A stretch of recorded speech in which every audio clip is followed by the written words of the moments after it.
trata-se então de uma proposta intitulada Estudos Avançados em Filosofia, proposta dentro da qual, e a gente pretende seguir essa proposta, faça-se, a nível de extensão, abordagens de pensadores, digamos, do cenário contemporâneo da filosofia, aspecto esse que muitas vezes o Departamento de Filosofia fica a dever para os nossos colegas, né, para os nossos alunos, em função mesmo do seu quadro de professores, que atualmente, ainda bem, conta com mais 3 professores, e certamente nós vamos chegar na filosofia contemporânea. Em segundo lugar, porque é um projeto que conta, já nesta primeira rodada de conferência, com um pesquisador que não é do universo da academia, não tem formação a nível universitário, e é um intelectual autodidata que está conosco em Pelotas há muitos anos. Há mais de 20 anos, o Jarbas Lazari acompanha o debate do Departamento de Filosofia, que começou aqui dentro desse prédio ao lado, o Instituto de Ciências Humanas, na época em que vinham nos visitar nomes como Scarlett Martin, Ernildo Stein, na Faculdade de Direito, e o Jarbas sempre manteve interlocução com esses professores que vinham fazer conferências e também com os professores do departamento, entre eles o professor Delamar Volpato Dutra, que foi nosso professor, o professor João Robos e outros professores. Então é um prazer ter o Jarbas aqui, neste primeiro momento do projeto de extensão. Dizer só que ele comanda na Rádio Com há 10 anos um programa chamado Samba e Liberdade, programa esse que lamentavelmente não é gravado e que a gente acaba perdendo, né, de poder reescutar, né, agora está sendo, né, mas há 10 anos tudo perdeu-se, tudo que era sólido desmanchou-se no ar. Nós vamos então passar imediatamente por Jarbas, dizendo que ainda essa semana adquiri uma obra aqui em Pelotas, que certamente não foi ao acaso, e que pelo nome aqui era do Bettenkamp, o Joãozinho, né? Uma obra do Hernani Maria Fiore chamada Filosofia Atual. Trata-se de uma conferência dele, uma aula inaugural, que ele proferiu na Universidade do Rio Grande do Sul, em 1956, e a filosofia atual, em 1956, o debate do Fiore era com pensadores como Sartre, Hegel, Marx, Kierkegaard, Dilthey, Blondel, Bergson e culminava em Heidegger. Ou seja, há vários temas aqui, alguns autores como Heidegger, Marx, que certamente nós vamos abordar, estão mesmo nos títulos das conferências que o Jarbas irá proferir. Então, um bom começo de evento a todos nós, e depois da conferência dele, podemos fazer um debate. E já agradecendo o convite, modernidade e mundo atlântico e Brasil. A modernidade a gente pode caracterizar a partir do século XVI, a aventura dos descobrimentos, a configuração de uma transição do mundo feudal para as relações sociais capitalistas, um processo lento, contraditório, e as revoluções, ou seja, o advento do que eu chamo a poética da política, é um termo que não é usual, é um conceito que eu venho desenvolvendo, a criação da liberdade, poética no sentido de poiesis, invenção da liberdade, ou seja, a luta de camponeses na Europa ocidental, trabalhadores escravizados da África, através do tráfico de escravos do negreiro, da África para as Américas, a plebe urbana na Europa, a partir do século XIV, a revolta do Siompe, a plebe urbana em várias cidades da Itália, por volta de 1386. Um conjunto de eventos que vem, portanto, desde o século XV, constituindo de forma complexa, intermitente, nas brechas das formas dominantes de sociabilidade, um projeto que eu denomino uma democracia selvagem da plebe. Ou então, poderíamos dizer, uma democracia selvagem das multidões, para lembrarmos um conceito, multitude, que vem de Spinoza, que Spinoza, na verdade, retoma aqui de Maquiavel, e que é desenvolvido na contemporaneidade por Antonio Negri, um pensador marxista italiano, que agora em agosto faz 80 anos. Essa constelação de eventos e processos históricos, portanto, que vem desde o descobrimento das Américas, chamado descobrimento das Américas, a conquista das Américas, o tráfico de escravos, a escravidão moderna, colonial, a configuração conflitiva, contraditória, desde o século XIV e XV até o XVIII e XIX, do capitalismo, das sociabilidades capitalistas, as revoluções democráticas, e aí temos desde a Revolução Inglesa do século XVII, eu me refiro à da década de 40 do século XVII, portanto não a Revolução Gloriosa do final do século XVII, a Revolução Francesa de 1789, todos os seus desdobramentos, a Revolução Haitiana, a Revolução da Independência dos Estados Unidos, a partir de 1776, e depois a configuração do movimento dos trabalhadores na Europa, depois nas Américas e se mundializando a partir do século XIX, tudo isso compõe o mundo moderno. E o mundo moderno é também profundamente o mundo do capital. O advento da lógica do capital. Sabemos que pensadores como Habermas dizem que vivemos em tempos pós-metafísicos. Há inclusive um livro do Habermas chamado Pensamento Pós-Metafísico. Lê do engano do Habermas. Vivemos em plenos tempos de metafísica. Por quê? Nós modernos gostamos de nos vangloriar que superamos muitas vezes os ditos tempos obscurantistas, segundo alguns, numa visão simplista dos processos históricos, onde haveria a predominância nesses tempos ditos obscurantistas da religião, da teologia. Mas e se houve uma secularização de conceitos e práticas teológicas? Não uma simples continuidade da religiosidade, mas uma transfiguração desta. Já dizia um sociólogo francês, Marcel Cauchet, de que o cristianismo é a religião da saída da religião. Mas essa saída da religião não deixa de prefigurar uma continuidade subterrânea. O subterrâneo da modernidade é teológico. Ouçamos Karl Marx, é um convidado.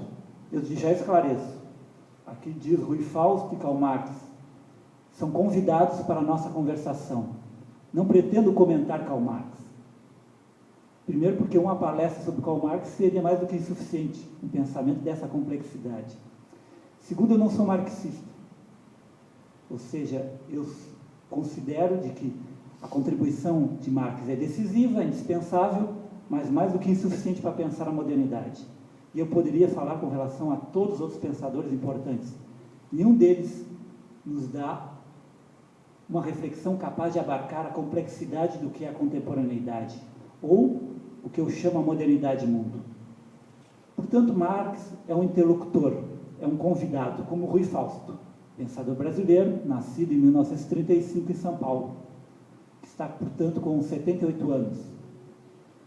São nossos convidados, não são nossos guias. O que nos diz Marx no Capital, no livro enigmático, pouco lido, agora, nos últimos 20, 30 anos, bem mais lido no circuito acadêmico.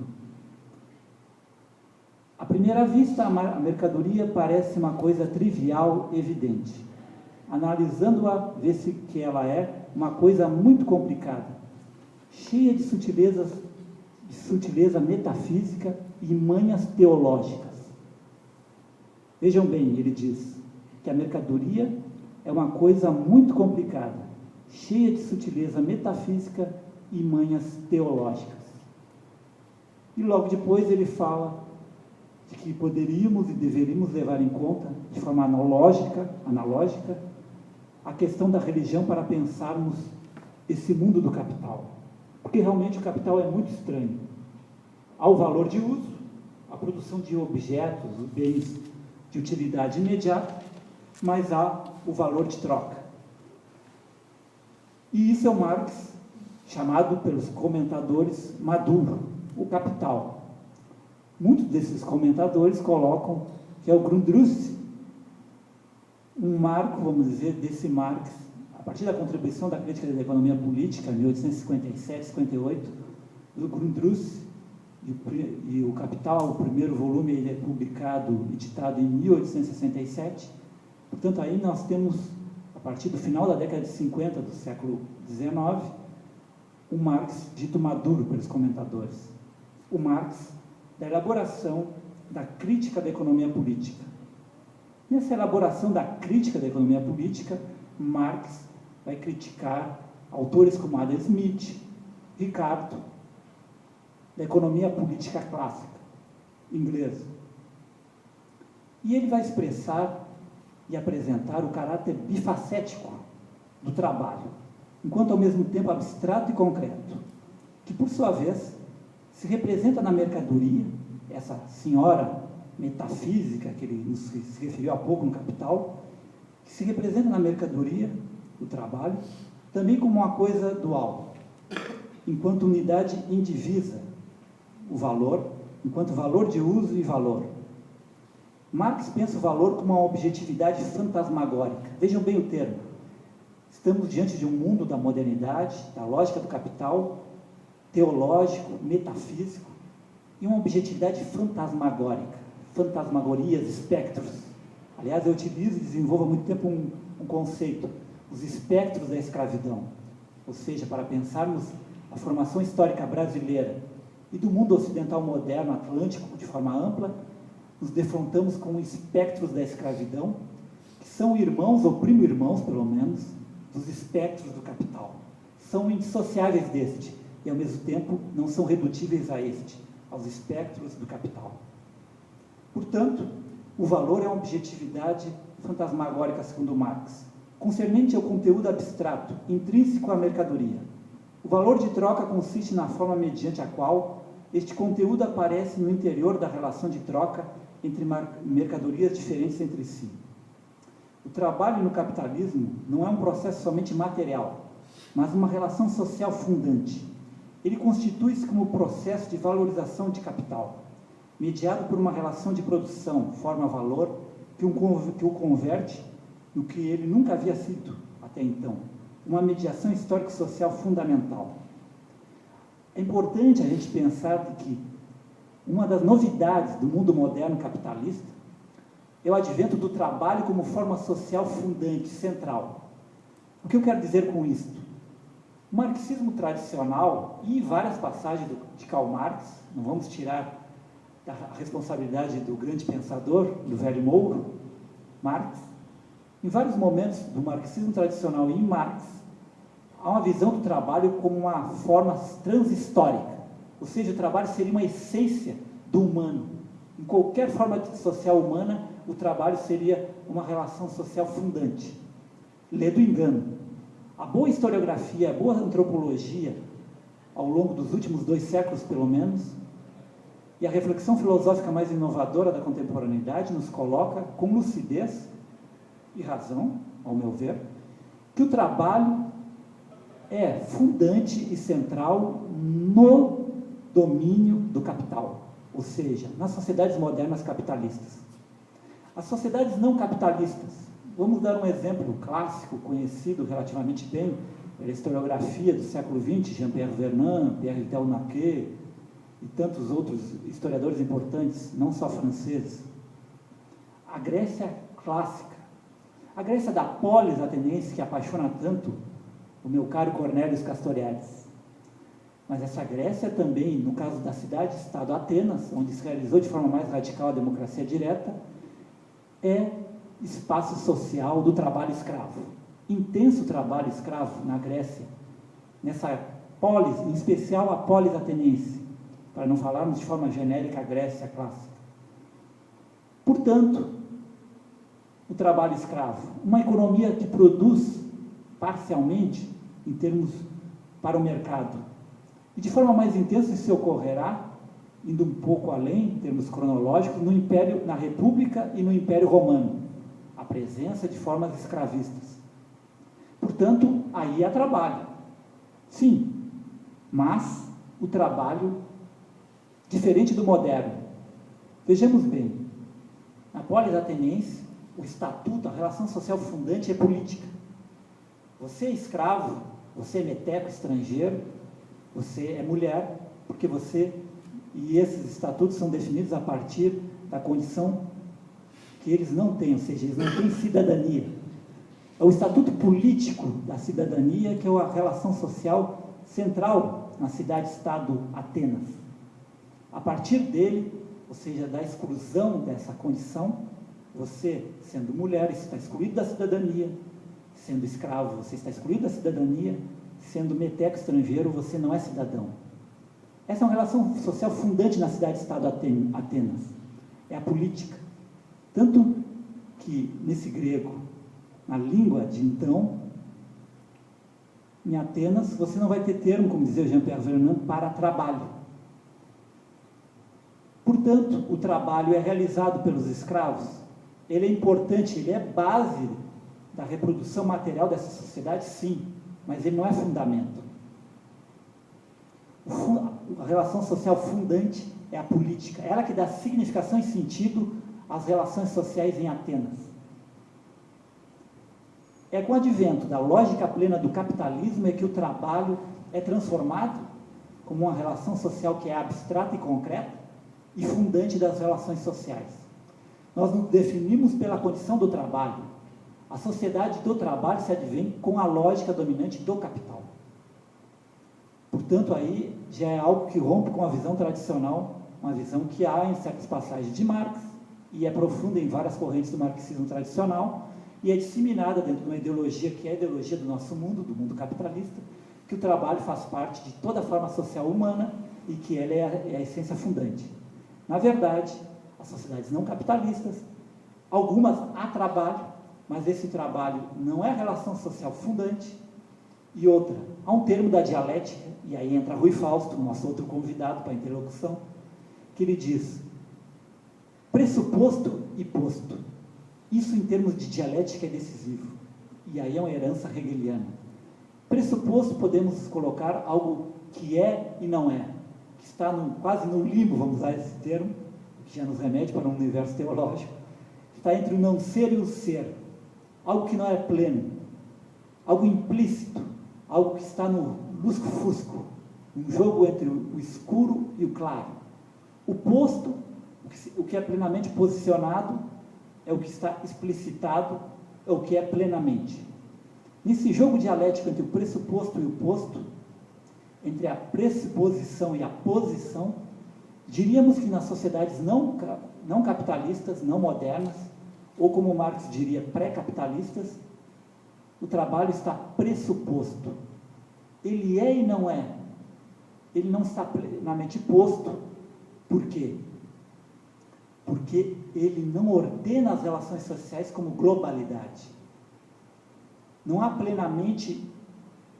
Os sujeitos sociais não são plenamente, em termos de totalidade, trabalhadores. Há um grupo subordinado, no caso da Grécia, a cidade-estado Atenas, como outras cidades-estados da Grécia clássica, que são escravos, mas eles são escravos principalmente por esta condição que eles não são cidadãos. E eles são adquiridos muitas vezes como escravos, e em Roma isso ocorria muito na expansão da República Romana e no Império Romano, através das guerras, e os derrotados eram convertidos em escravos. É diferente de uma dinâmica que globalmente você compra e vende escravos, como é o caso do Brasil escravista, dos Estados Unidos escravista, que já estamos no mundo moderno, onde você está vendendo e comprando. Essa cidade era assim no século XIX. Se comprava o ser humano integralmente enquanto escravo. A sua figura, persona totalmente era comprada. Não era, como diria Marx, a compra da força de trabalho, que é o que ocorre com o trabalhador assalariado, aonde não é a figura da persona como um todo que é comprada. Ou seja, nós não nos convertemos enquanto trabalhadores assalariados em escravos por causa disto. É a força de trabalho, usando uma categoria de Marx, é a força de trabalho que é vendida e comprada, e não a pessoa como um todo, que é vendida e comprada, como é no caso da condição do escravo.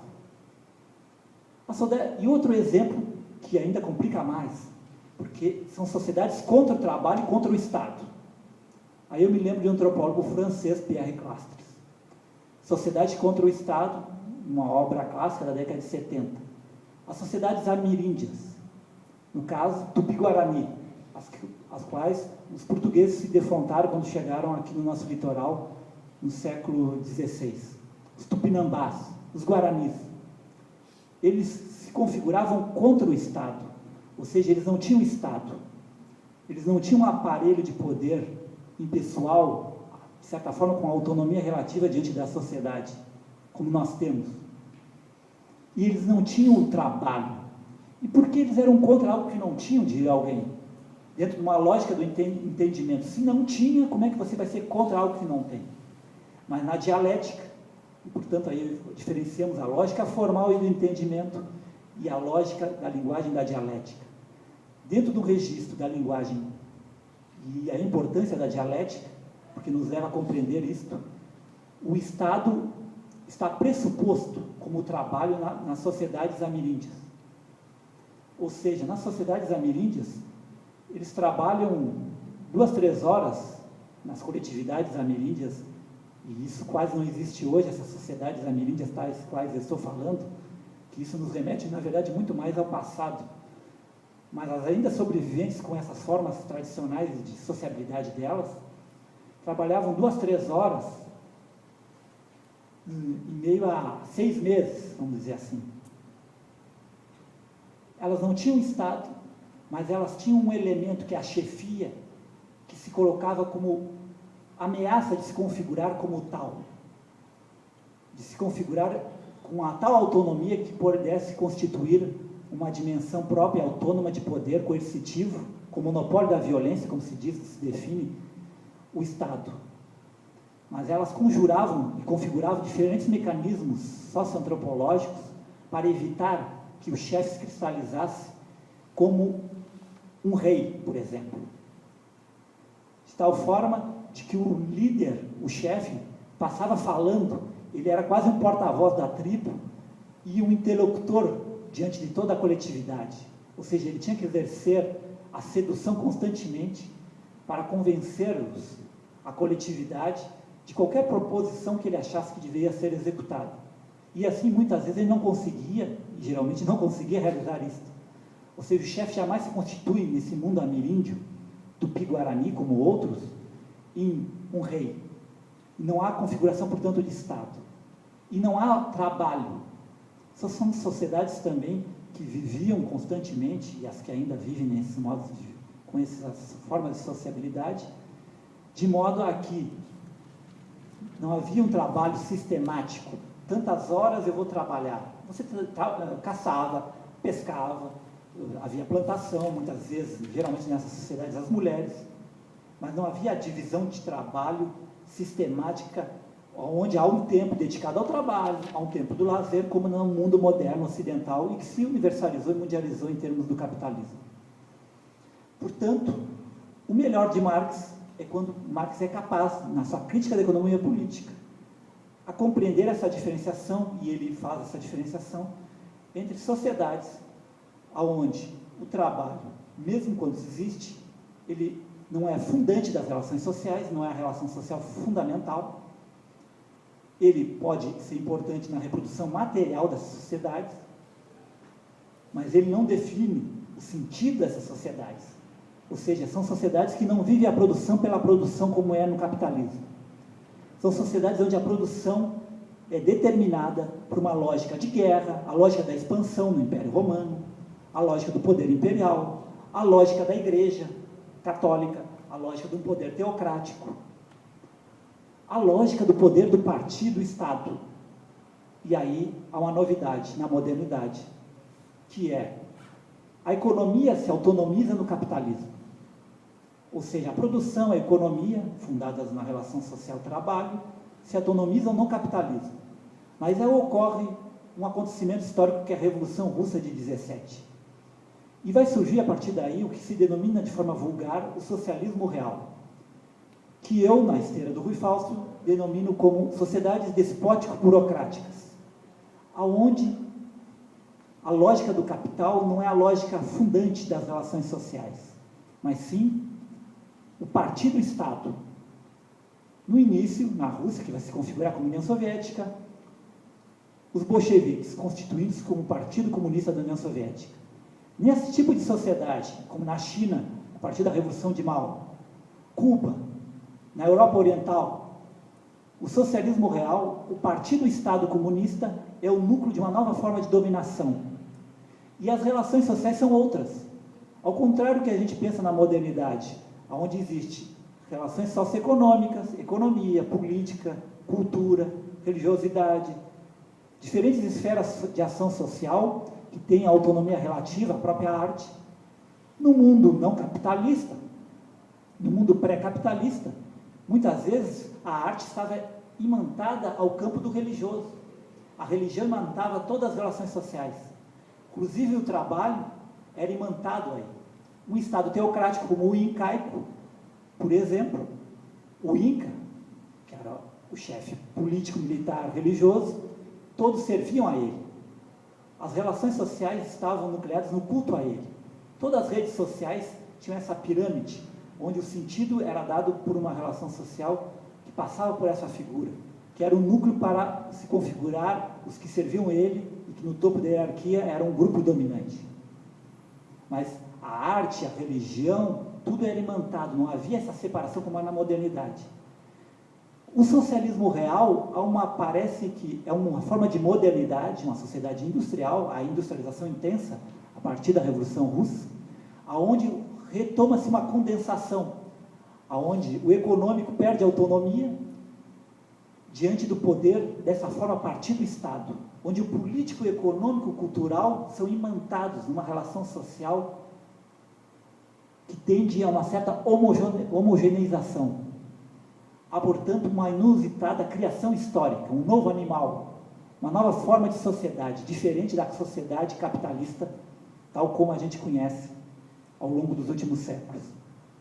Isso é muito interessante porque nos mostra como não é essa essência, ou seja, como muitas vezes Marx coloca, e o marxismo tradicional trabalhou, que a economia seria a base e o direito, o Estado, a arte seria a superestrutura.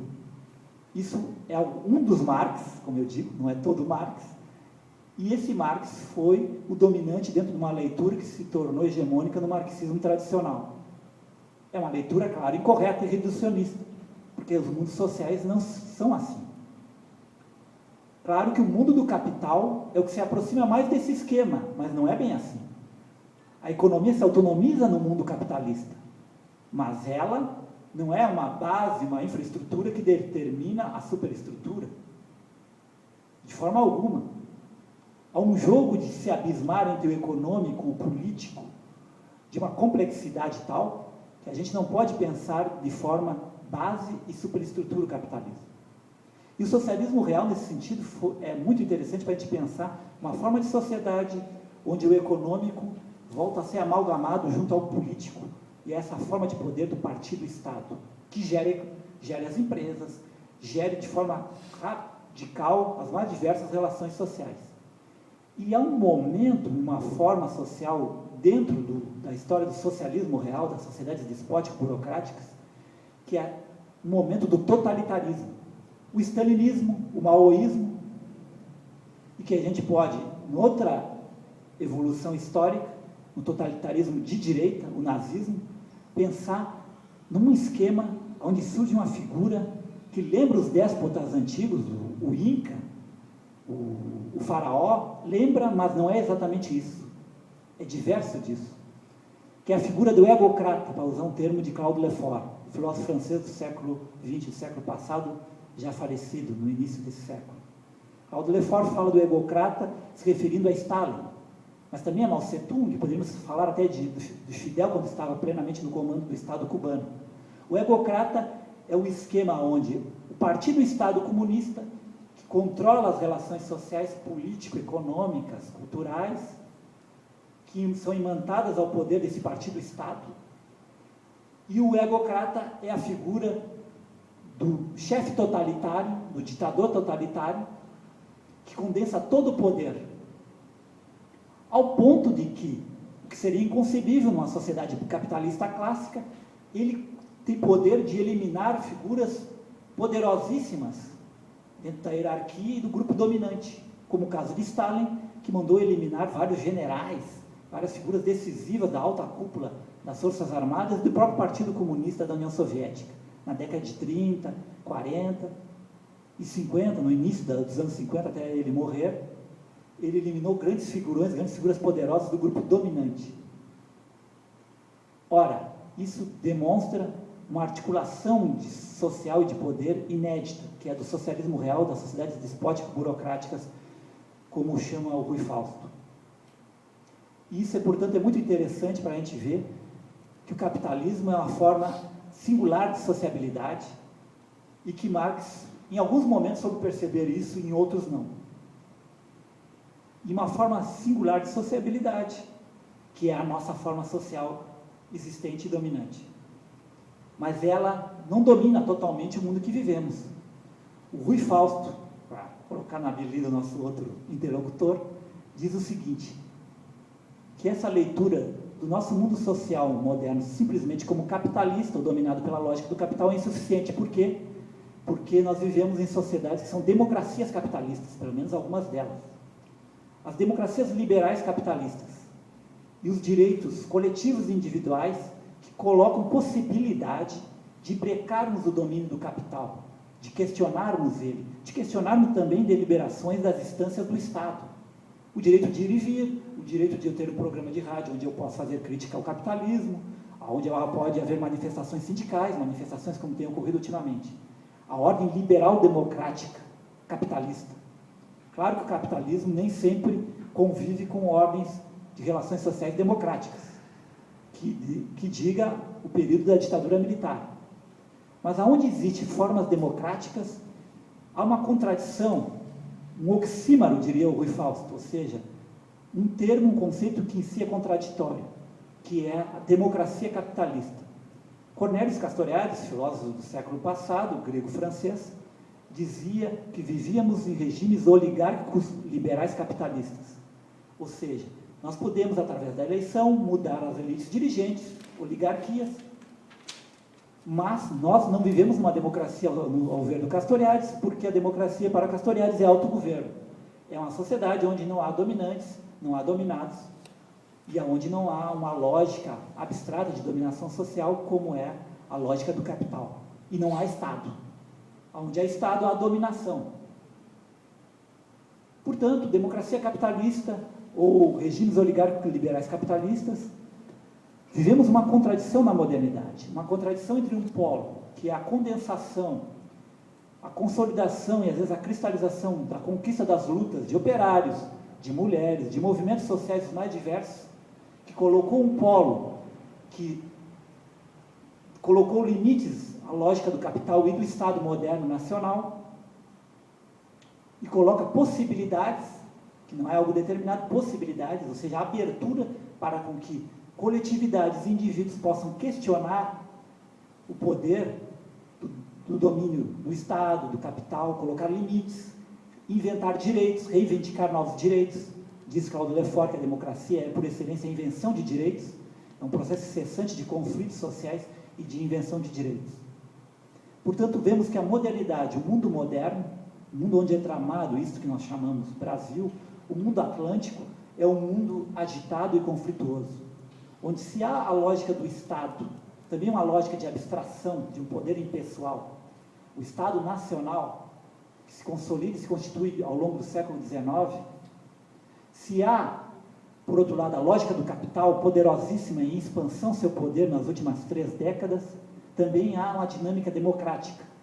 E por isso que Rui Fausto coloca que vivemos em sociedades democrático-capitalistas, e que a afirmação clássica e dominante dentro da tradição marxista, que vivemos em sociedades capitalistas, e que o momento democrático, a chamada democracia burguesa, é subsumida aí, e é algo subordinado a tal ponto que ela não tem peso profundo nas relações sociais. Rui Fausto critica isto, e diz que isso é uma análise insuficiente da realidade da modernidade.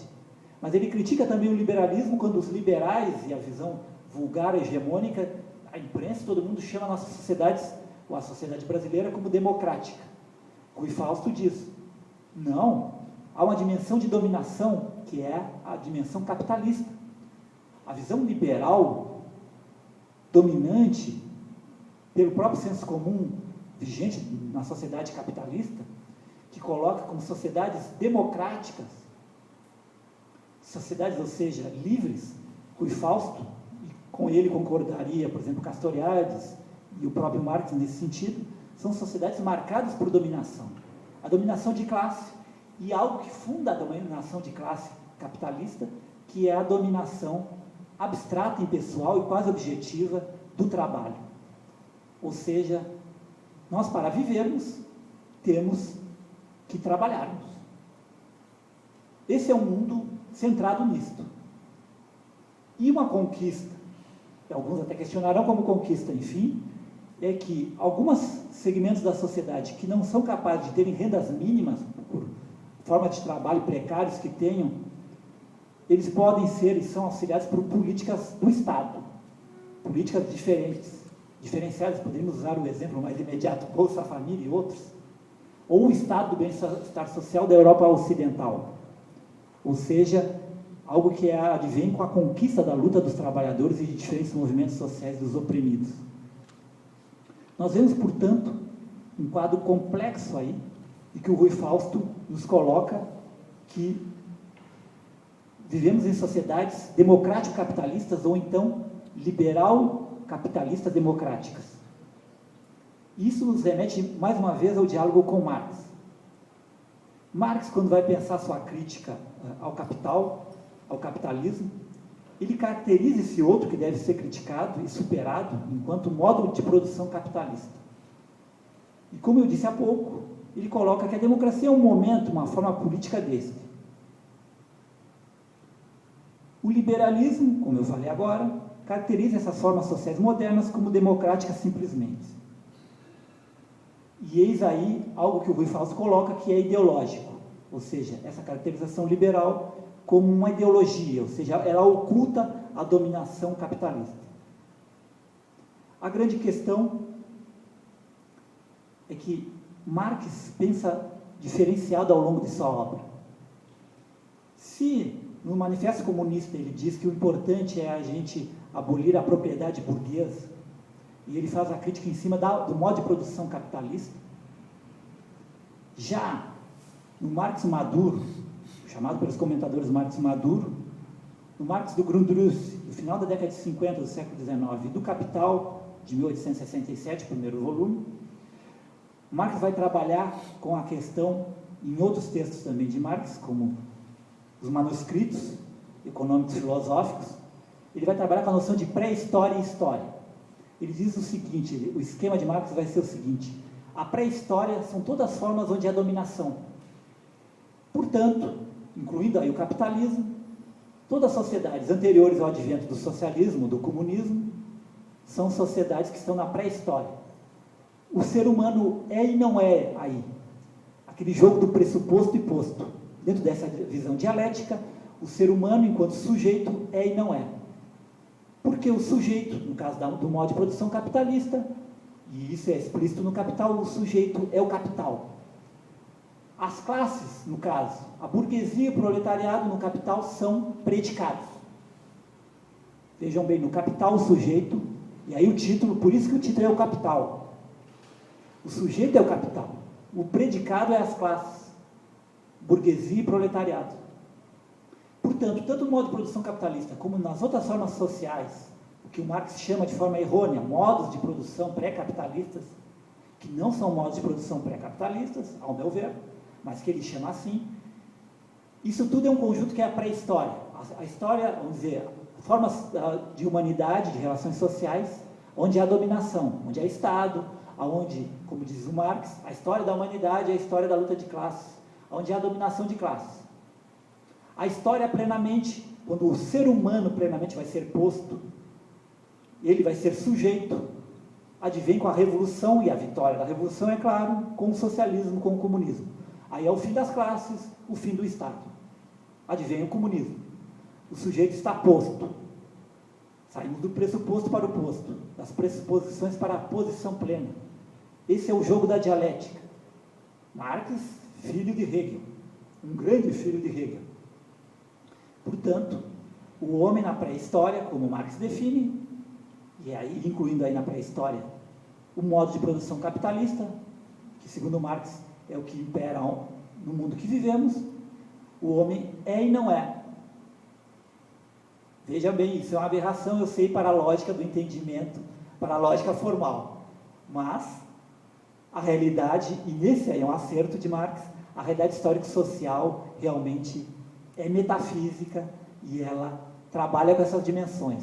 Nós, e aí é um acerto em termos de Marx, nós, enquanto sujeitos, somos e não somos no mundo em que vivemos, das relações sociais capitalistas. Esse é o jogo das relações sociais, tais como elas são hoje. Portanto, vemos bem, Marx trabalha com essa visão do pressuposto e do posto. O ser humano, portanto, o sujeito humano, não está plenamente explicitado nesse mundo em que vivemos, no mundo que, nessa visão de Marx, estamos na pré-história, ainda não adveio a história plenamente.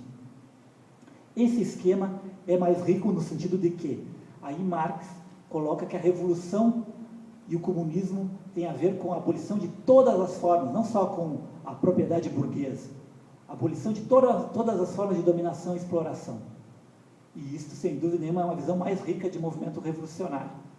Mas o Rui Fausto discorda de Marx, e o Rui Fausto diz o seguinte: não podemos pensar em termos mais de comunismo.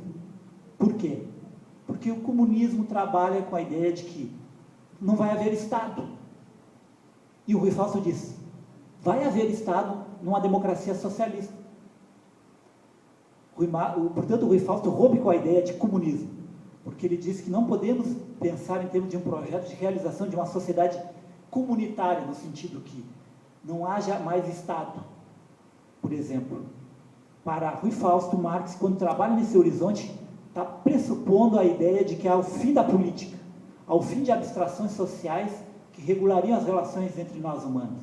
Haveria o fim da política, o fim do direito. E Marx realmente pensa no fim da política, o fim do Estado como o fim da política, o fim do direito. Ao fim da economia, em certo sentido. Em alguns momentos Marx pensa assim, em outros não. E esse é o problema de discutir Marx, porque Marx, constantemente nos seus textos, algo que ele afirmou em certo momento, ele vai elaborar em outro sentido em outro momento. Não há um Marx, há vários Marx. Com relação à grande questão do trabalho, como eu falei anteriormente, Marx vai ter diferentes posições, no mínimo duas macroposições, uma que pensa o trabalho, a economia e a produção como algo existente em todas as sociedades humanas, fundando todas as sociedades humanas são fundadas e têm como base, como relação social fundamental, o trabalho, e como esfera social fundamental, a produção ou a economia. Já Otto Marx é capaz de criticar isso e dizer, não, a produção pela produção, a autonomização da economia se dá no capitalismo. E Marx está correto. Todo o acervo historiográfico e antropológico que nós temos nos leva a esta reflexão. Ou seja, é no capitalismo que a produção, que a economia se autonomizam de tal forma que se torna um elemento fundamental nas relações sociais. Mas não ao ponto de dizermos que a totalidade das relações sociais da modernidade é subsumível ao econômico ou ao trabalho. Porque, como eu disse, há um jogo de conflitos onde a modernidade é trabalhada por uma lógica que questiona o domínio do capital e do Estado.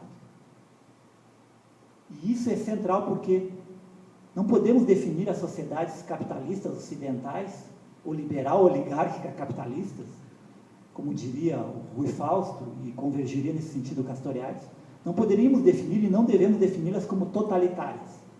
E sabemos que há autor importante que define elas como totalitárias. E ele morreu ano passado, Robert Kurz, importante pensador alemão, que colaborava na Folha de São Paulo, ao longo da década de 90, início desse século XXI, que defendia esse termo. Esse termo não é adequado para sociedades que são contraditórias, conflitivas, e aonde nós somos e não somos livres. E isso é a grande questão. A liberdade não se realizou plenamente na modernidade, porque realmente a liberdade é autogoverno, e aí é um limite do Rui Fausto, Ou seja, Rui Fausto defende a democracia socialista como algo onde existe o Estado, e por isso critica Marx. Mas qual é o limite do Rui Fausto? É porque ele é incapaz de ver de que a emancipação passa pelo ultrapassamento do Estado. O Estado é um polo de poder e dominação, mesmo onde não se constitua uma classe dominante no sentido clássico, seja os senhores feudais, no mundo do feudalismo, seja a burguesia, no capitalismo liberal clássico do século XIX e parte do XX, mesmo aonde, e aí eu me refiro ao socialismo real, aonde há uma instituição que é o Partido-Estado, que condensa o poder, e aonde se constitui um grupo dominante, ou seja, não é uma classe dominante no sentido capitalista, mas é um grupo dominante, e aí isso é interessante, é outro tipo de relação dos dominantes com os dominados. A relação do socialismo real é diferente da burguesia com os trabalhadores e a população em geral que há no capitalismo, até por causa de um elemento decisivo. No capitalismo liberal, e isso foi uma construção dos trabalhadores, a luta constante dos trabalhadores abriu essa brecha enorme que é a possibilidade de questionar o poder da burguesia e colocar um limite à dominação do próprio Estado. E se construiu, através dessas lutas, de forma conflitiva e contraditória, o que usualmente se chama hoje, ao longo do século XX, foi se construindo o Estado Democrático de Direito. Claro que o Estado Democrático de Direito, ele vive essa contradição, ou seja, a contradição de que elementos democráticos, consubstanciados em direitos coletivos individuais, são brecados e profundamente fraudados cotidianamente pela lógica produtora da desigualdade, da heteronomia, do fetichismo, né? Que é essa lógica do capital, essa lógica do fetichismo da mercadoria, do fetichismo do trabalho, e outra, o fetichismo do direito. Porque uma sociedade emancipada, e em termos, aí temos que concordar com Marx, e uma sociedade livre é uma sociedade que ultrapassa o marco do Estado e do direito. A forma direito, no sentido moderno, se configura como uma abstração social que se autonomiza diante de nós. É o fetiche do ordenamento legal, de tal forma que ele nos governa cotidianamente muito mais do que nós mesmos podemos pensar. Ou seja, imaginemos as regras que cada corporação, instituição e as regras globais de um Estado nacional e até regras internacionais que, estabelecidas e determinadas, duram décadas e décadas e não são questionadas. Assim é. Ou seja, nós somos brecados constantemente por essa forma heteronômica que se consubstancia no direito, que se consubstancia no Estado, se consubstancia também nessa dominação abstrata impessoal, que é o trabalho. Aí nós temos esse mundo, o capitalismo liberal, oligárquico, democrático ocidental, complexo e contraditório. Esse mundo que viu um desafio à sua dominação, que criou outra dominação. A partir da Revolução Russa surgiu outra dominação, a dominação do socialismo real. Radicalmente diversas, ambas, das dominações ditas pré-capitalistas ou não capitalistas. Ou seja, aquelas dominações não eram fundadas no econômico, porque o econômico, nessas outras sociedades, seja na sociedade da Grécia Clássica, Roma Antiga, ou nas sociedades ameríndias de outra forma, num conjunto, se quisermos dizer, do mundo dessas sociedades pré-capitalistas, de forma ampla, que são extremamente diversas entre si, mas no momento estou utilizando só para uma comparação com o capitalismo, são formas de dominação que não há autonomia do econômico, não há, portanto, a predominância da produção pela produção, não há desmedida do valor, que isso é o núcleo dessa lógica que Marx analisou bem no Capital.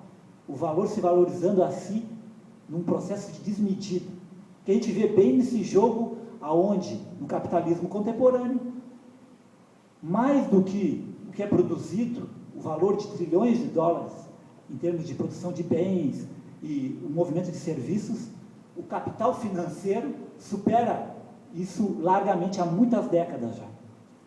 Isso nos remete a outra discussão também de Marx, que não é o tema do momento, que teremos que fazer um seminário só sobre o capital, sobre isso, e eu provavelmente acho, poderia estar errado, que não sei se encheria isso, o pessoal teria, porque realmente o Capital é uma obra que em certos momentos eu admito, é chata, apesar de ser maravilhosa depois, ao longo, eu sou um apaixonado pelo Capital ao ponto de que já estou na terceira leitura do Dito Cujo, uma obra extraordinária, uma das maiores obras da história do pensamento humano, mas tem momentos chatos, pesados.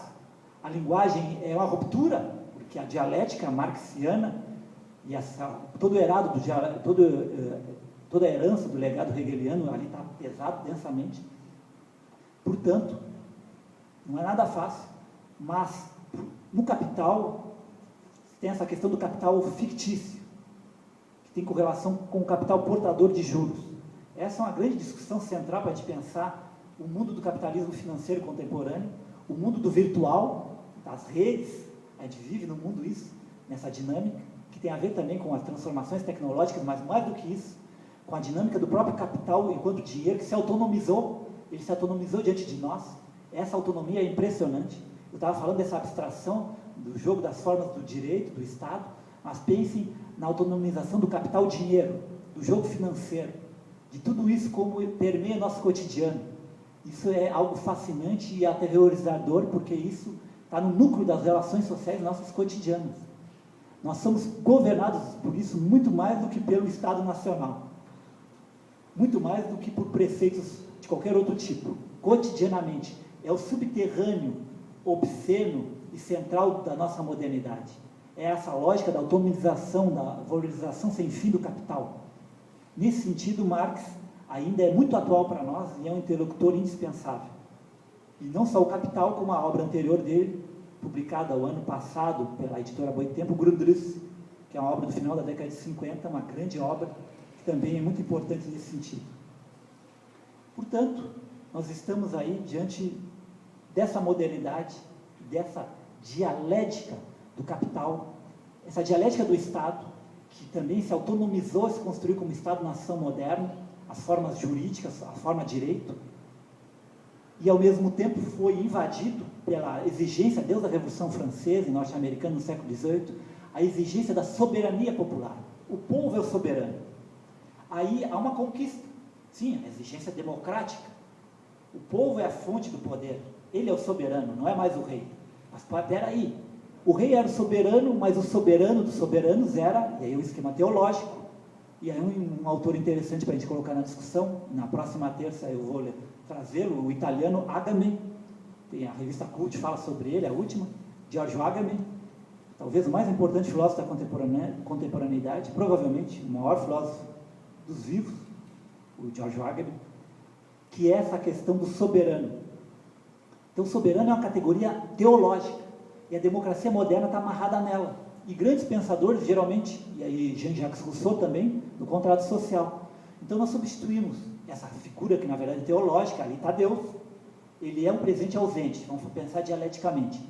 Na soberania popular, o presente ausente é Deus, é o teológico, só que secularizado. Do rei, cortamos a cabeça do rei, a Revolução Francesa, antes dela, a Revolução do século XVII, cortou a cabeça de Carlos, a Revolução Francesa de Luís XVI, cortaram a cabeça. Mas a soberania popular é teológica. E o Estado moderno de direito tem esse construto teológico imanente a ele.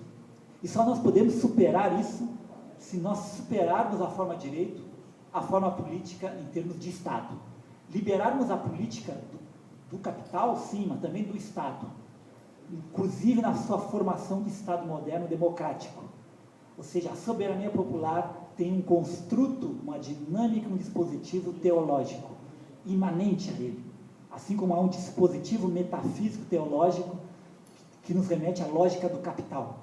O que houve, tanto no registro do capital, da produção pela produção, dessa autonomização do valor, quanto da autonomização da forma do direito, do Estado, é uma secularização do teológico. E isso é a metafísica da nossa cotidianidade. A metafísica da modernidade é essa secularização de formas e categorias e conceitos que eram religiosos, teológicos, da tradição da configuração no mundo, em termos da civilização ocidental judaico-cristã, que são secularizados num movimento complexo, conflitivo e contraditório. E no nosso subterrâneo nós temos transfigurados, secularizados, todo um complexo de relações que são metafísicas. A mercadoria é metafísica, mas o Estado moderno também é metafísico. A democracia, no sentido moderno, dessa ordem capitalista, liberal, oligárquica, ela é metafísica. Ou seja, o grande desafio, dentro de uma perspectiva de emancipação humana, de liberdade, é como superarmos essa dinâmica metafísica do capital, do trabalho moderno, do Estado, e ao falar do Estado, do direito. Como nós sairmos dessa armadilha, que é a armadilha da modernidade, que é a armadilha do nosso cotidiano, onde a nossa liberdade é cada vez mais precária. Não é que ela não exista, ela na verdade é precária. E nos últimos 30, 40 anos ela retrocedeu em termos da modernidade dentro da Europa, pegando em termos dos países centrais do capitalismo, e para nós, depois do fim da ditadura, nos últimos 20 anos também houve retrocesso, no sentido que houve um avanço dentro da dinâmica chamada neoliberal, houve um avanço do poder do capital, houve um avanço do Estado Nacional, e o último episódio da Agência Nacional de Segurança dos Estados Unidos, articulado com grandes empresas capitalistas como o Google e outras, ou seja, controlando, e aí utiliza-se a própria internet como elemento para você controlar a vida dos indivíduos, ter informações sobre essa vida dos indivíduos. Isso nos demonstra como o Estado nacional moderno, mesmo quando ele se diz democrático, de direito, como o norte-americano, articulado com grandes empresas capitalistas, com a dinâmica do capital corporificada nessas empresas, como essa lógica é autoritária e tende à expansão, se não antepusermos a ela a lógica da democracia, o que eu denomino a poética da política, a democracia selvagem, que no limite é, e aí um termo filosófico-político que tem que ser recuperado, repensado, que é o termo da anarquia.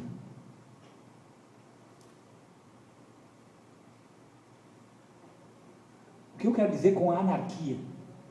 Não quero falar de bagunça, termo vulgar para a ideia.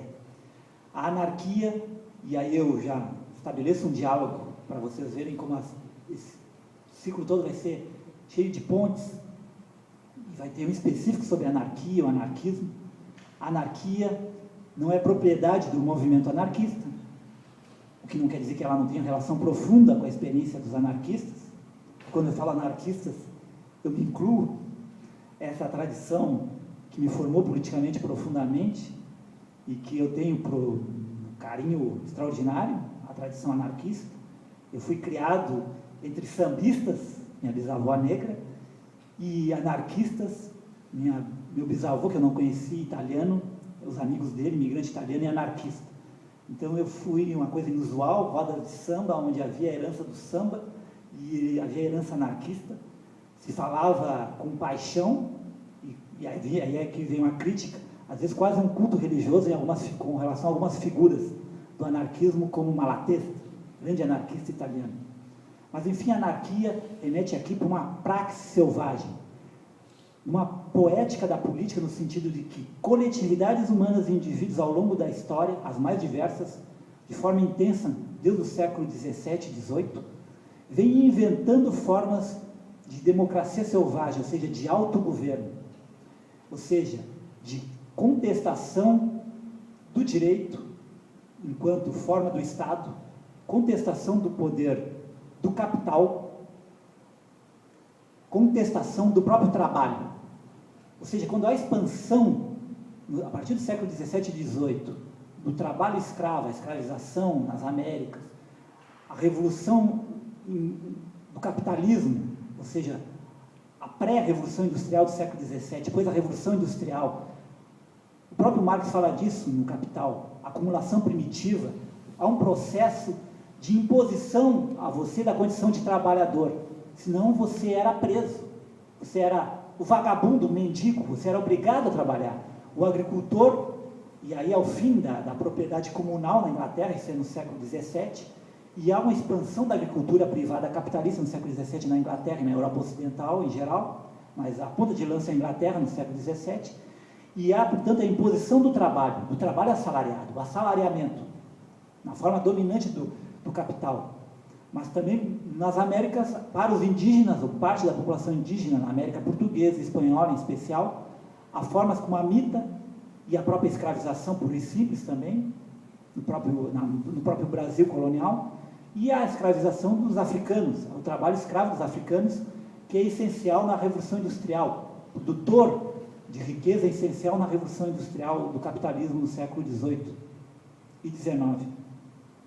Mas a imposição do trabalho, as pessoas que tinham, seja o agricultor que tinha sua propriedade, fazia parte de uma propriedade comunal na Inglaterra, ou aquele artesão, ele é obrigado a se assalariar, a ser submetido ao trabalho capitalista. E ele tenta lutar contra isso. A luta desse grupo, da plebe urbana na Inglaterra, dos camponeses, ou seja, inúmeros grupos sociais, os mais diversos, desde o século XVII, de diferentes formas, criam essa perspectiva dessa democracia selvagem, ou seja, dessa poética da política enquanto invenção da liberdade, que transgride os limites do Estado e do capital, e que coloca como possibilidade formas de vida, de sociabilidade radicalmente livres. Esse projeto, sem dúvida nenhuma, projeto da emancipação, se quisermos dizer assim, é a grande criação humana, a mais bela e poderosa, e que se manifesta também na estética. A criação do romance moderno, por exemplo, ou seja, a criação de inúmeras formas estéticas que têm a ver com o advento da cultura democrática moderna.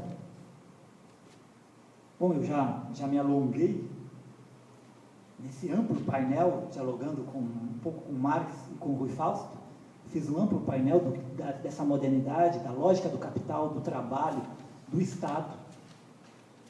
E aqui eu vou concluir, já que na próxima terça, os interlocutores principais vão ser Slavoj Žižek, ou Žižek, como dizem, aí não vamos brigar por causa disso, e também o Agamben não está aqui citado, vou convocar Giorgio Agamben para uma conversação, mas vamos continuar nessa senda, pensando aí mais a questão também da estética um pouco, a pensar sendas da modernidade do Atlântico, mas agora menos com Marx de companheiro, sem excluí-lo, ele sempre vai estar presente, menos Rui Fausto, que não quer dizer que ele também não apareça, mas os nossos dois interlocutores vão ser o Slavoj Žižek, Agamben e outros pensadores, e tentar também trazer mais a discussão estética junto com essa discussão ético-política, sempre tendo como horizonte isto, que é o projeto global, que vai pensar o mundo moderno, o nosso mundo, o mundo do capitalismo, o mundo da democracia moderna,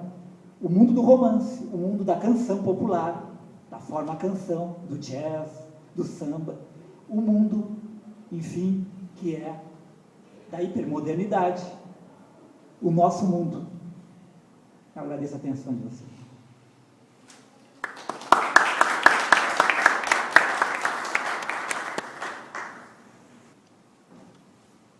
Sim.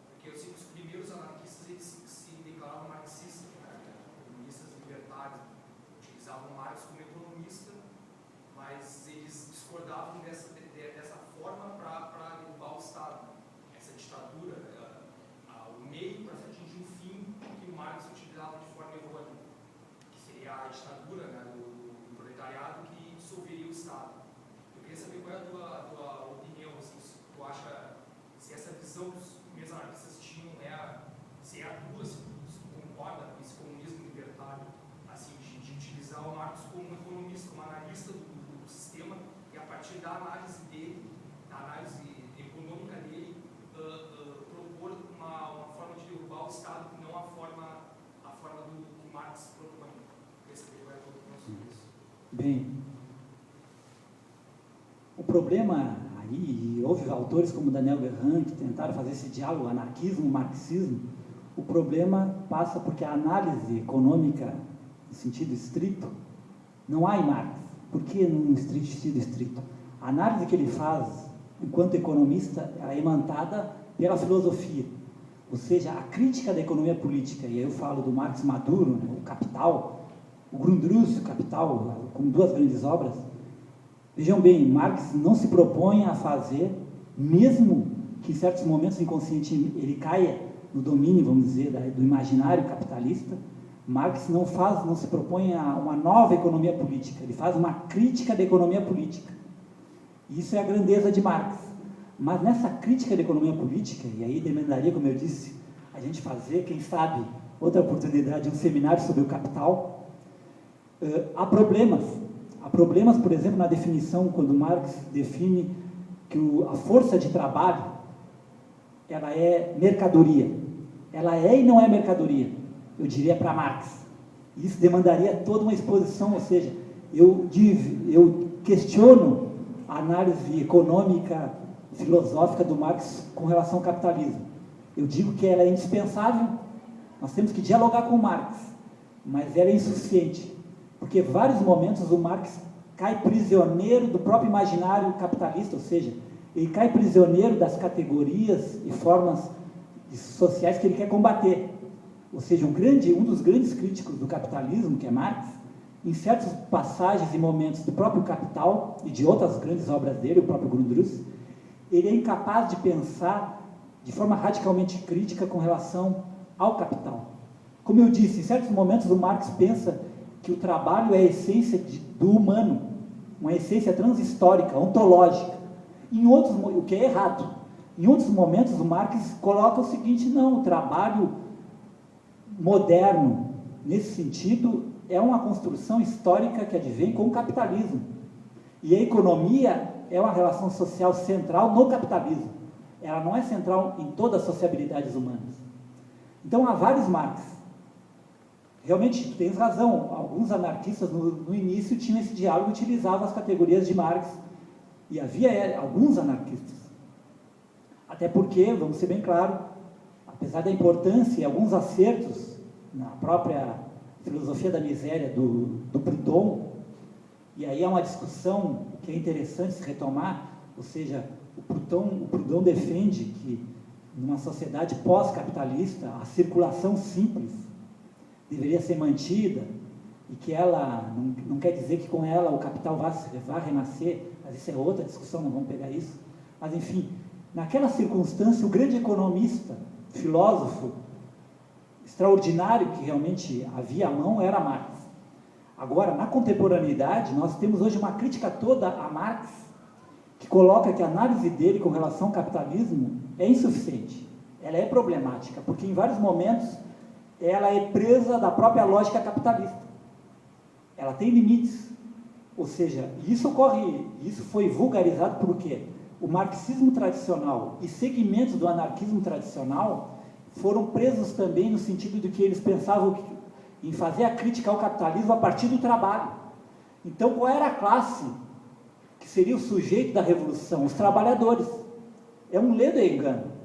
O Marx mais lúcido vai pensar como? Ele vai pensar o seguinte: o proletariado tem que ser sujeito revolucionário, e só o é quando ele se nega como classe.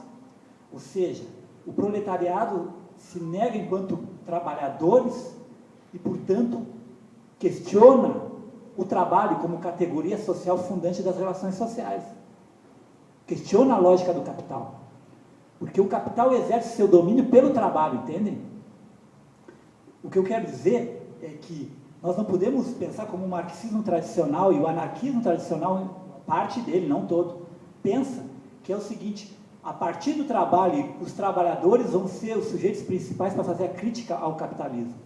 Não, nós temos que negar o trabalho, porque o trabalho, a categoria, a forma social trabalho, o trabalho assalariado como forma dominante nas relações sociais capitalistas, mas não só o trabalho assalariado, o trabalho escravo e outras formas de trabalho, o trabalho como categoria social fundante existe como tal no capitalismo. E nós temos que questioná-lo, porque ele é a forma através do qual o capital se reproduz como forma social dominante. Então, e é muito difícil realmente a gente pensar nesses termos, por quê? Porque a gente vive num mundo onde, isso no cotidiano, vocês veem na linguagem cotidiana, o trabalho é inquestionável. Isso é algo que o senso comum entroniza, porque realmente é um elemento fundante da forma de dominação do capitalismo, o trabalho. Ele é a forma através do qual o capital se reproduz. Jarbas, eu tenho... Bom, até onde eu consigo compreender toda a tua reflexão, que te traz, enfim, todo conceitos novos, inclusive, toda uma abordagem que tem a ver com tanto com o modo como tu aborda essas obras e também todos esses pensadores contemporâneos que você está trazendo. Então, para mim tem basicamente duas articulações dentro da tua reflexão. Por um lado, é uma defesa de uma tese de que a lógica do capital nas sociedades modernas e contemporâneas, ela começa a se desenvolver, por um lado, com a Revolução Industrial, e como isso vem a partir do século XVI, a Revolução Industrial, e por sua vez a predominância do capital, só então acontece em virtude do regime da escravidão das sociedades modernas, ou seja, o que tu vai chamar do mundo atlântico, né? Que tu tocou basicamente. Então, quer dizer, por um lado, dentro da análise do Marx, que ele mesmo propõe, e depois o Agabe, contemporaneamente, que se prestasse atenção nas categorias teológicas do movimento do capital, há uma substituição, por um lado, com a Revolução Industrial, de Deus para o capital, e isso vai ter um desenvolvimento. E, paralelamente, um pouco mais adiante, ainda dentro dos conceitos teológicos, subterrâneo que perpassa, com a Revolução Francesa, a lógica da democracia, sendo que o povo, então, vai assumir esse lugar. Então, na sociedade capitalista democrática, tem esses dois movimentos. Por um lado, o capital predominante como categoria fundante, a lógica do trabalho, que é a nossa lógica, né? E, por outro, a questão do povo. E justamente agora, nesse momento, um debate bem contemporâneo, inclusive de ontem para hoje, com o pronunciamento da Presidente da República, que ela, então, tenta, de novo, tirar, por um lado, passar do campo, do mecanismo, do domínio econômico, da lógica do capital, abrindo para uma manifestação do povo. E quem vai questionar, em primeiro lugar, isso é justamente as instituições de direito. O Supremo Tribunal Federal, a OAB, já entraram com a sua contraposição, né, entendendo que essa lógica não pode que essa soberania não pode vir do povo, porque romperia com o Estado de Direito, com a Constituição estabelecida em 88. Então, gostaria que tu explicasse um pouco mais só isso, porque a tua reflexão vai bem ao encontro desses temas que estão acontecendo, né, hoje, digamos assim. Bom, eu até retomando, não cheguei à questão anterior, a ditadura do proletariado, e aí vem um problema, e aí a crítica anarquista clássica, ao meu ver, é correta. Ou seja, essa forma intermediária, esse período, tudo, ele pressupõe um Estado, e o anarquismo clássico corretamente questiona o Estado. E eu acho que o anarquismo clássico, o anarquismo tem razão aí. E como eu falei com a questão da categoria trabalhos, trabalhadores, que eles não são, ou seja, o proletariado tem que se negar enquanto classe, tem que negar a condição de classe, negar a forma social trabalho, para realmente ser um sujeito da emancipação revolucionária nesse sentido.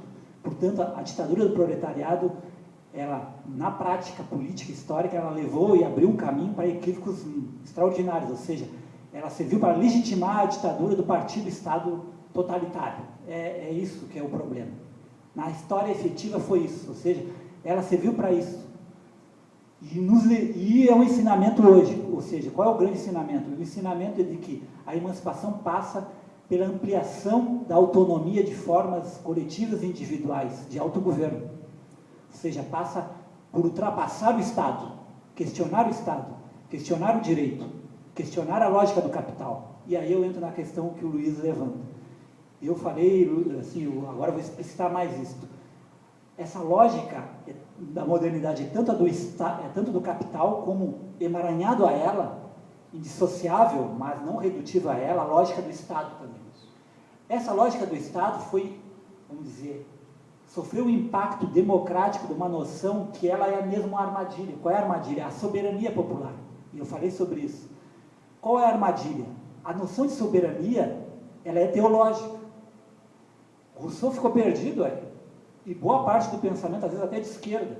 O povo, a soberania do povo. O problema é o seguinte, se constrói aí, e o povo vira também, ele é um soberano no sentido pior. O termo soberano que é o problema. A liberdade, a emancipação, é destruir a noção e o conceito e a forma soberania. O soberano. Porque o soberano tem um lastro teológico e metafísico.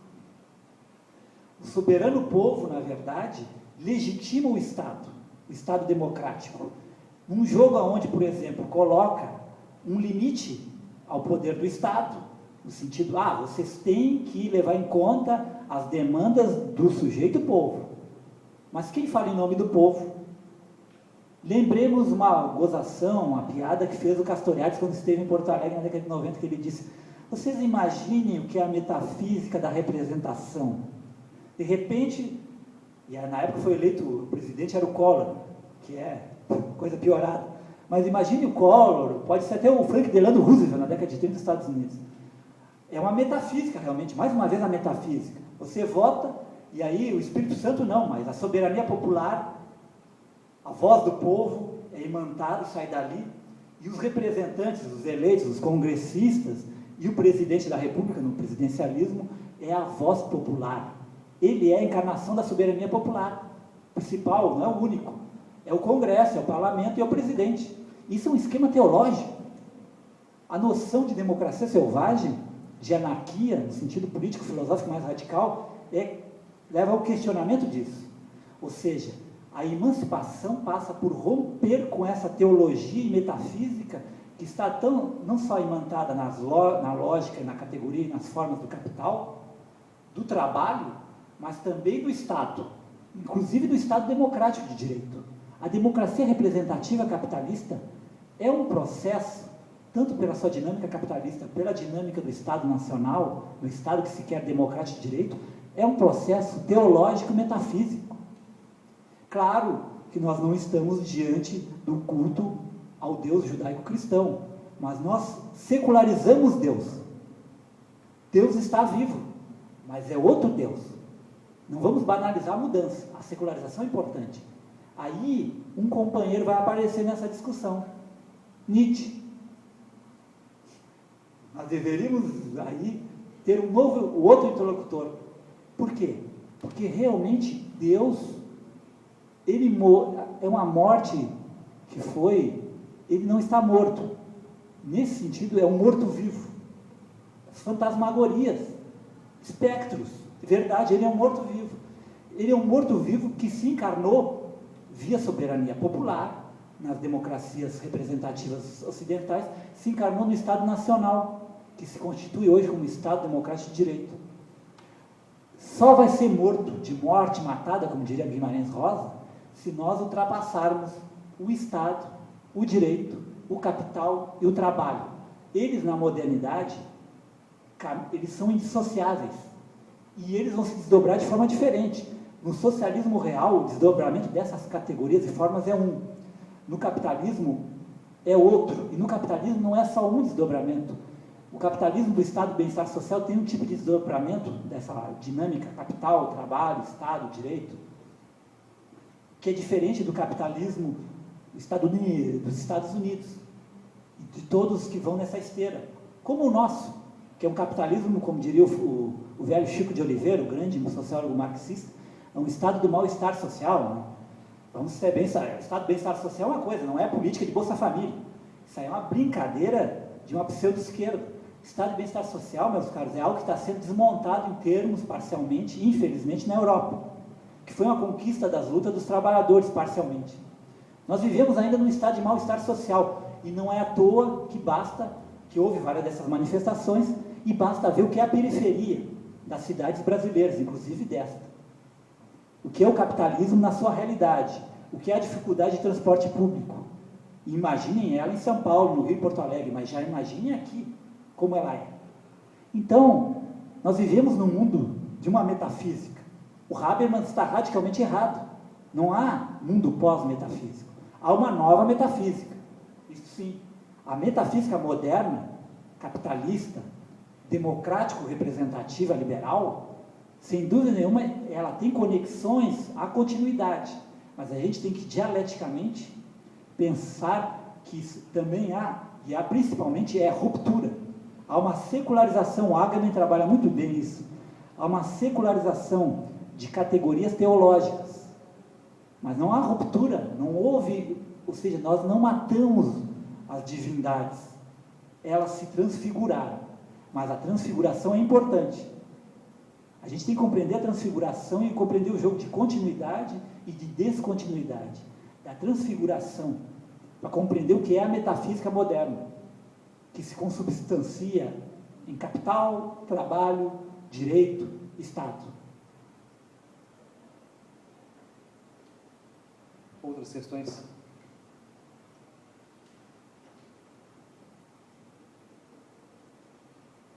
Bem, então eu acho que a gente já tem bastante para pensar, né? Proponho que a gente vai fazer uma divulgação também agora, os cartazes não ficaram prontos e vamos começar a continuar divulgando. Então convidem outros colegas, né? E nos encontramos na terça-feira que vem. Obrigado por vocês terem vindo, né, nesse primeiro dia, e creio que foi muito rico para todos nós. Então muito obrigado também, Jarbas, e na terça-feira... Eu agradeço a todos. Muito obrigado. Às 15 horas.